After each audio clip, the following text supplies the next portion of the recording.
Pasok, pasok, pasok. Ayos.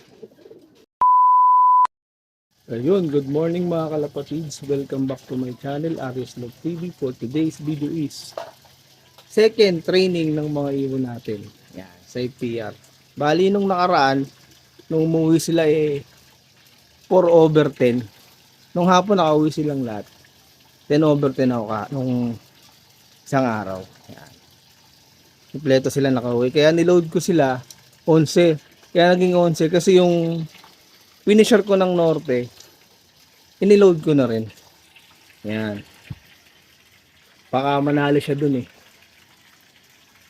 Sana manalo siya dun. Sa norte di siya pinalad eh. Sa ano naman, tingnan natin sa south. Yan yung mga young bird ko. Yan. Yan. Bago naka-viewing na agad. Yan ang daily routine ko. Pagkagising ko, almusal muna. Akyat dito, lipat natin yan dyan. Tapos paronda. Since wala akong paparondahin, mag-aabang ako. Yan, bali yun na yung pinaka-ronda nila. Yan. Kasi ito, breeders check. Yan, ito wala pa rin pares. Yan yung tatay nung finisher ko ng norte. Papares ko yan dito. Yan, sa blue bar white. Kakasa ko yan dyan. Kasi ito, kasi lalaro ko ulit yan. Yan yung survivor namin nung nakaraan. Lalaro ko yan. Siguro summer. May itlog, may inakay din sila isa eh. Yan o. Checkered white. Tapos ito may itlog na to isa. Ito meron ng itlog to. Siguro ano, mapipisa to mga mahigit 1 week pisa yan. Yan. Yan ang mga breeders ko ngayon. Yan. Ito sing-sing dami po. Yan. Kumuha kasi kami ng 2 set, tas yung isang set libre. Kaya 15 rings yan. Yan. Ilan pa lang ang ibon namin dito na norte yan. Yan pa lang, 4 pa lang. Yan. Pero tagal pa naman. Kaya pa makahabol yan. Yan.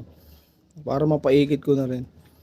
Eto naman, may nakaabang na akong ipaparis dyan. Na magagamit din yung lahi niyan. Yan. Naantay ko lang yung kak. Ibon kasi ng kaibigan ko yan. Diyan ipapares yung isang ibon niya. Yan. Ibon niya din para yung parisan ni ibon-ibon niya. Yan, meron na ako isa. Andito na nauna yung ano. Yung norte. Siya nanguna. Ito na. Ito na siya. Galing oh. Siya pa nauna. Anong oras na? Ano ba yun? Ba't na sumusuro? Di ata akin yun.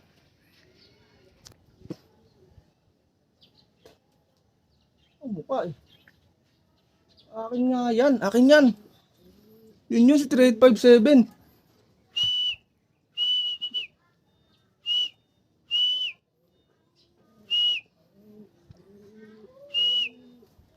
Akin nga yan. Akin yan. Ibon ko yan. Agam dumating ah. Mikot ka pa.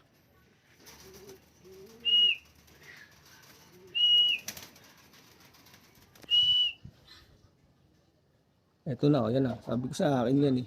Siya yung nauna, first dropper ko siya. Anong oras na? 7:49. Yan, dumating siya 7:49. Pasukin natin. Maya pa papasok to. Ganito sakit na ito pag ano eh. Malapit eh. Ito yung disadvantage ng malaki yung padapuan. Yan. Advantage naman ito kapag pag magtuturo kayo ng mga young bird, mga ganyan, malaki yung dadapuan nila. Yan, malaking marking nila. Yan. Oh, dalawa na sila, dalawa na. Dadalain to. Si ano to, si Sakang. Sakang to, si Sakang. Oo, si Sakang nga. Si Sakang nga. Ano, si Sakang.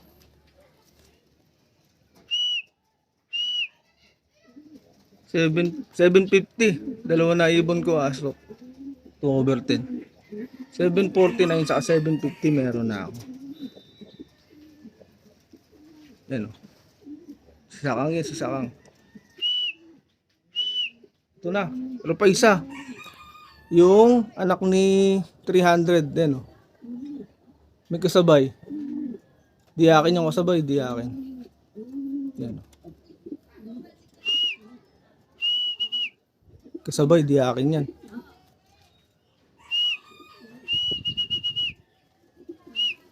Ito, yan, oh.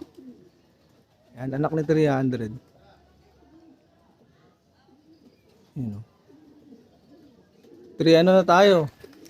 3/10. As of 7:51. Yan.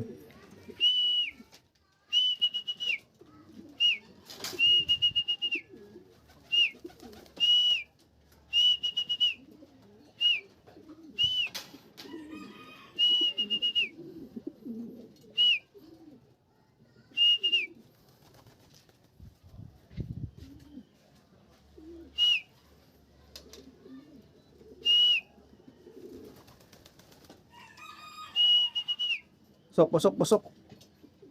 Ayos.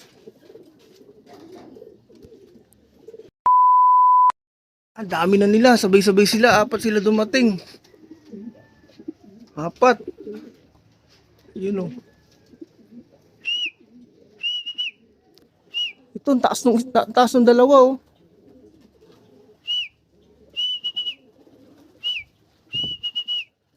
Pasok.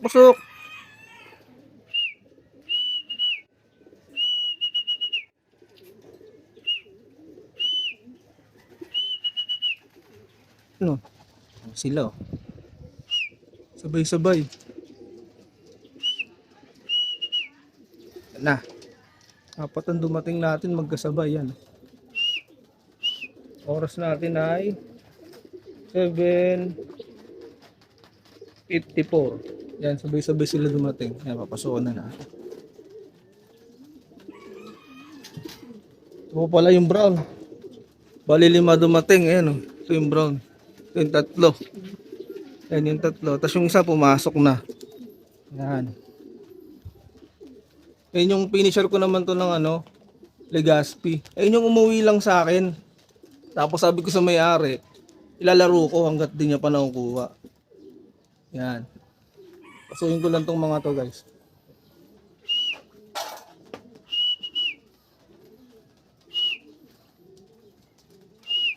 Ano? Pasok pa sila.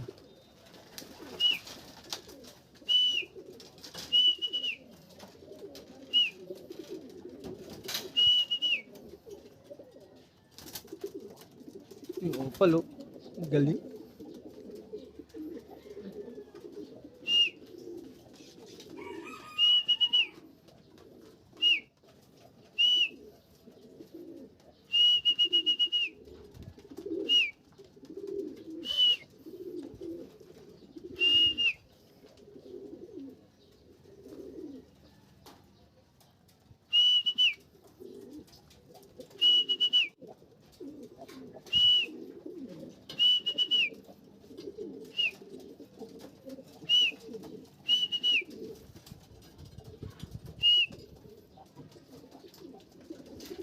Yan. Bali ano na tayo, asop. 8. Ayun na tayo. 3 na lang inaantay natin. Mamaya ulit, guys. Ayan, meron pang isa. Ano na ako, 9/11. 2 na lang yung kulang. Yan. Galing ng norte, lumampas.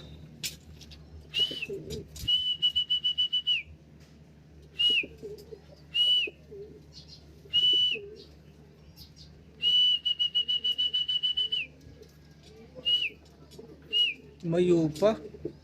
Mamaya ulit, guys. Pababa na yan.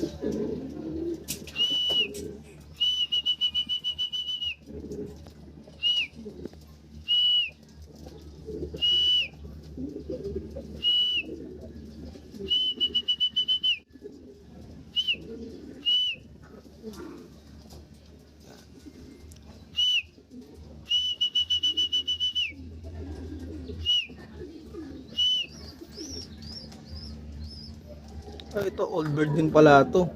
Old bird yan, 2015 passing sim ito, eh. May ulit, guys. Yan. Dito na yung isa. Yung first drop ko nung nakaraan ngayon, katop siya. Uy, pinagpaputok. Lumipad tuloy. Yan mamaya ulit guys.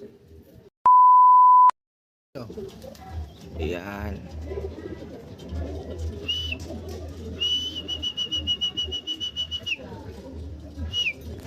Nakita ko na to kanina eh. Hindi ko alam, mukha lang. Pero tingin ko siya eh. Oo, mukha nang nakapagpahinga. Ewan din natin, baka mamaya hindi nga siya yun. Ayan. Ngayon lang siya bumaba eh. Oras na ay 8:28. Katop to, katop. 8:21 ang katop eh. Sa akin, sa sukat ko. Yan, 8:21. Katop na to. Ito yung first dropper ko nung nakaraan. Ngayon siya naman ang last dropper. Unpredictable talaga pagkakalapate. Hindi ka pwedeng mamirmis eh. Kailangan yung sasalihan mo, yung pumapasok agad, hindi yung maaga nga umuwi. Tambay naman. Kailangan pagkarating, rekta pasok. Para sigurado agad. Kahit sabihin mo na hindi ka pumasok sa top. Pero makikita mo yung pagka-uwi niya, pasok agad. Doon makikita mo yung may potential na manalo. Yung ganon. Makikita mo yung willingness niya umuwi, pumasok. Yan, ganon. Eto daw, tulad yan, first drop ko nung nakaraan. Oh, tambay. Tapos ngayon, last drop naman, tambay pa din. Diba? Kaya kailangan yung sasalihan nyo, titingnan yung mayigid, kahit alam nyo yung lahi, matigas, mabilis. Eh, hindi ka naman papasok, tatambayan ka lang. Sikitan ka pa pag uwi. Huwag mo salihan, kailangan sasalihan nyo yung pagdapo, diretso pasok agad. Ayan. Sticking ko nga to. Daldal ko.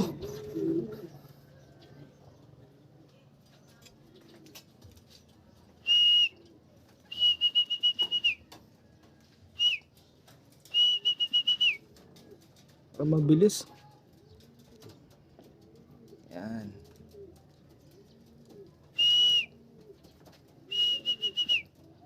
Pasok na, gutom ka na pala eh. Pasok. Yan. Isa na lang. Yung pure white. Yun. At inabot na nga ako ng cutoff dito. Ano na, 8:43. Ang pauwi natin ay 10/11. Kulang ako ng isa. Yan. Yung pure white. Pero sana makauwi pa siya. Maga pa naman. Medyo makulimlim na oh. Sana makalusot siya dyan, makauwi siya para ma-recover ko pa siya. Medyo may dinaramdam kasi yun, kaya medyo alanganin ako sa kanya, pero kailangan ko pa rin i-train eh. Kasi pag di ko trainin, may iwan siya. Naka-young bird kasi yung singsing nun. Naka-club ring yun eh. Kaya hindi pwedeng maiwan. Pero kaya yan, uuwi yan. Lumakas naman siya kahapon eh. Oh guys, dito ko natatapusin ang video ko. Shout out sa lahat ng mga kalapatids dyan. Ingat. Bye.